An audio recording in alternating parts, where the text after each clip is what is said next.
General stability in your building structure, call us at 713-936-3021 or visit us online at nrgfoam.com for more information. NRG Spray Foam, building green, living green. This message was from a proud sponsor to KNLY91.1 FM.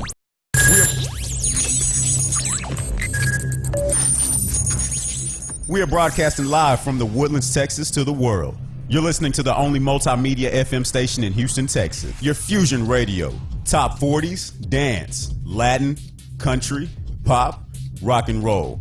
All in one station. Mixing genres and generations. You're listening to KNLY New Waverly, Texas. 91.1 FM, The Boss.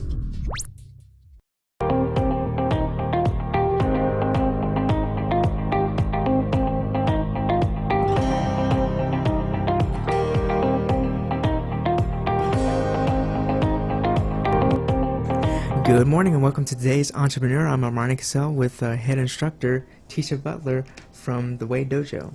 Hi. Mm-hmm. And so let's start with the inspiration for how you got into starting a family dojo and into martial arts and how that happened. Well, when my kids were little, I have 4 kids, so I was looking for something they could all do in one place.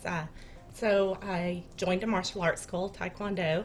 Put them all in it. They had a fitness class for me to do at the same time, so it seemed to work out great. A couple of months after being there, they had a free women's self-defense class. So I was like, well, I need to do this. 4 kids. I'm home alone with them a lot. Signed up for it, and on the break, I'm in the parking lot calling my husband, like, I've got to do this. I've got to join this. It's so important. And so he's like, well, how much does it cost? When is it? I'm like, I don't know. I just know I have to do it. So I joined Krav Maga class, and a couple of months after that, Brazilian Jiu-Jitsu, and then Taekwondo, and Bahal and on. I became very passionate about martial arts. You got really involved into all the different Yes, martial arts. Yes. And as my kids went along their journey, they got into competing.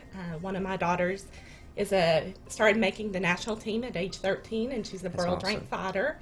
Wow. So martial arts gave us a lot as a family.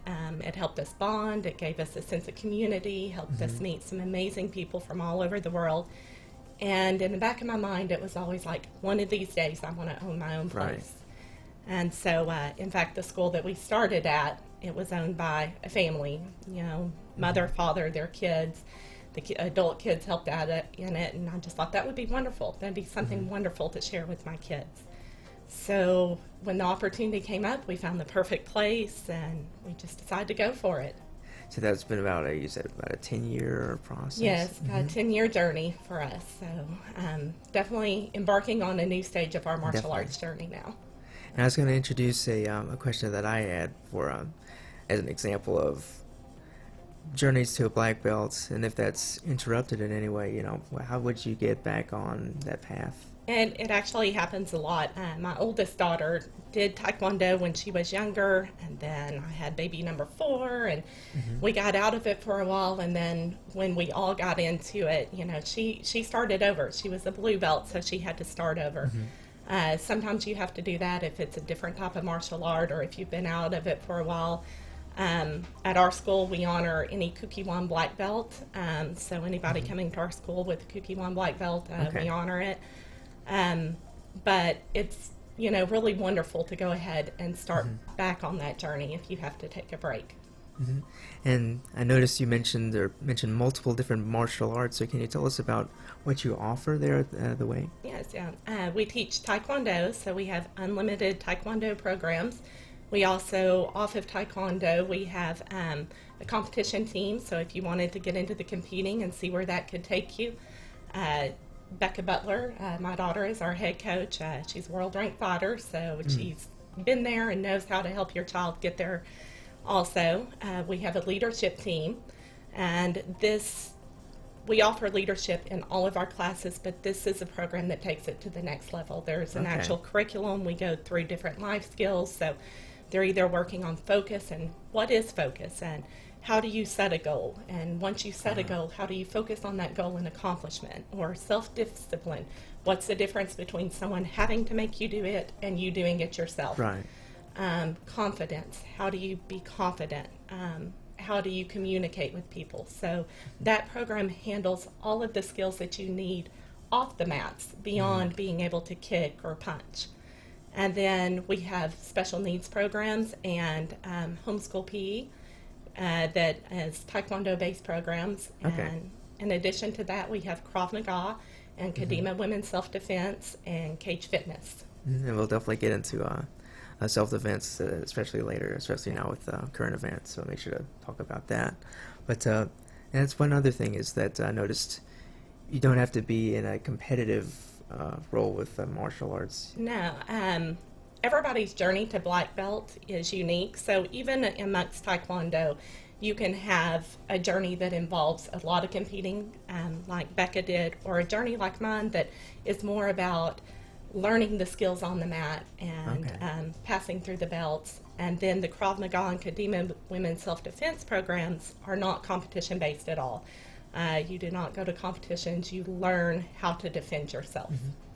So tell me more about Krav Maga. You mentioned that it's, like I said, non-competitive, and Yes. what all is involved with Krav Maga is Israeli hand-to-hand combat. So it is a martial art that's developed to teach you how to get out of a bad situation, to teach you how to keep fighting, to teach you how to disarm knives, guns, whatever is coming at you, to teach you how to continue to move forward and do whatever it takes to get away. And so you offer, in terms of what's your age range for all Krav of your- Maga and the Kadima Women's Self-Defense, I start people at age 14 because it is a little bit more serious martial art, and you need to have the maturity to Right. understand what you're learning. Taekwondo, we start them out. We have a student that's 2.5 years old, all the way up to a student that's 74 years old. So it is any age. Wow, that's awesome. So, and you also mentioned the program Little Ninjas. Yes. Is it?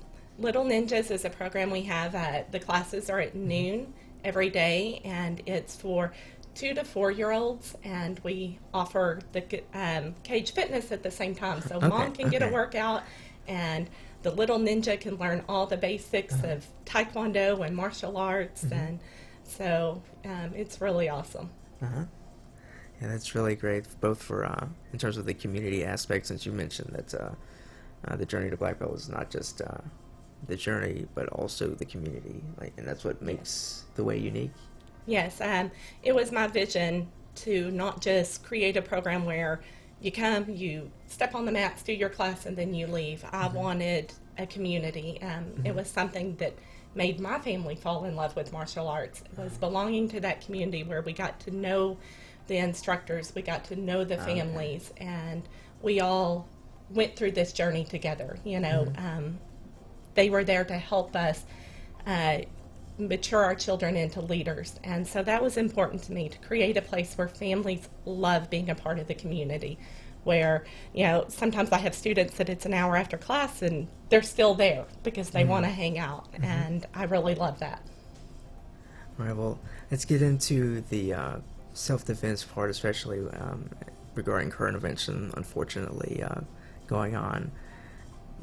Let's start with the kids and how they can respond and how they get into the right mindset for the situations. From day one in our kids program, I teach them my 3 main rules of self-defense. And rule number 1 is to be focused, to stay focused on the adults they're supposed to be with. That way they don't wander off and get separated from the group. Rule number 2 is, if you do get separated from the group, know who's safe, know where to go for help. So if you're in a grocery store, go up to a cashier. If you're at a park, a mom with a whole bunch of kids, go up to her and say, I can't find my mom, I need help. Rule number 3 is, if something's happening, to yell and tell. So to create a scene, to use, I tell the kids they have a superpower. Their voices can reach pitches that adults, you know, just sets us off. Right. So scream as loud as you can. Let people know you need help. So, and we practice that. And the kids, you know, it gets very loud and they're on the mats. They're screaming and, I need help, you're not my mom. But they're learning how to use their voice. Right. And to not be, like you said, make yourself a harder target. Yes, absolutely. And transitioning on to higher age ranges, what's the more important things for them? not ever having to use self-defense is the best self-defense. So never being in a situation where you have to learn all those cool ninja moves you learn, you know, and that starts with being aware. In today's society where everybody's on their phone, so you're walking through the grocery store and you're texting people and you're scrolling through Facebook and you haven't noticed that there's someone that's followed you down every aisle of the grocery store through the checkout and is now following you back to your car. So if you just look up, if you pay attention, if you disconnect from, you know, all the social media and your phone for a second, you would notice that you were being stalked, that you were being selected as a target. So first thing, don't be code white. Code white is completely unaware. Code 2 or code yellow is you are aware, you're paying attention, you're looking behind you, you're noticing who's around you, you know where the exits are. You notice if someone looks out of place or they're acting strange. You're listening to your gut. And then code orange would be, okay, something's tripped your alarm. You know, you're in a parking garage and someone's following too closely. So you make a plan. You think, if he does this, I'm going to do that. So you're like, okay, I'm going to turn down here. If he follows, I'm going to use the SOS function on my phone, call 911, turn around, and set very strong verbal boundaries. And then code red would be you're under attack. So this is where the worst case scenarios happen and you have to rely on that training, and you let your training kick in and you fight back and you give it whatever it takes to survive. And for individuals who aren't necessarily like in that training mindset yet, what is your advice to them in terms of? Fight with everything you've got. Create a scene. Make yourself a hard target. Punch, kick, eye gouge, whatever it takes. Just know that you are going to be the one that survives and do everything it takes to be that one. And I wanted to get back to also Krav Maga, how you mentioned, unfortunately, with the situations, both with guns and also with Houston being what it is with that statistic you mentioned. Yes. So 1 in 6 women are raped. Every 92 seconds in the United States, a woman is raped. And Houston is the sex trafficking capital of Texas and one of the main hubs in the U.S. So it is sadly something that we all have to be aware of and we have to take seriously. There are in programs that Krav Maga and stuff, you learn how to disarm guns and knives. That does take training. There are lots of great self-defense programs out there that you can stop in occasionally. We offer free women's self-defense every Saturday from 11 to noon. So get out there, learn, gain knowledge. And you mentioned the name of it is Kadima Self-Defense. Can you tell me about the name too as well? One of my instructors that taught me Krav Maga has a women's self-defense program called Team Kadima. And it's taking self-defense to the next level. So it's training and it's gaining knowledge. And I loved the fact that he used that word. So Kadima means to not retreat, to move forward. Okay. So when I opened my own school, I was like, can I use this? Because I love the meaning of that word. So. That's great. And I do agree with that word too. I like the meaning behind it. And so tell me more about as well for what makes the dojo, the Way Dojo, unique. One thing, it's run by me and 2 of my daughters, so it's female owned and run, so that's really unique. And then also the fact that 1, we offer free self-defense every Saturday, and 2, we are looking to create that community, that we are looking to create leaders, both on the mats and off the mats. We don't want to just teach your kid how to do a back kick. We want to teach your kid how to live with integrity, how to persevere in life, how to treat people with courtesy. So I believe that makes us unique. That's right. And one more time, we went again with the location and phone number. We are located at 32818 Tamina Road in Magnolia, so it's right off at 1488. Really convenient here for the Woodlands. And our phone number is 346-345-7100. And you had a special... Yes, we're doing a back-to-school special right now. It's $99 for 4 weeks of unlimited Taekwondo. That's really good. uniform, T-shirt, and a voucher for free parents' night out, so the parents get something out of it too. Mm-hmm. And one more inspirational thing that you want to share with the audience in terms of being prepared and being focused. Yes, always be prepared, always stay focused. Don't live in fear, but know that you have to pay attention to what's around you. Mm-hmm.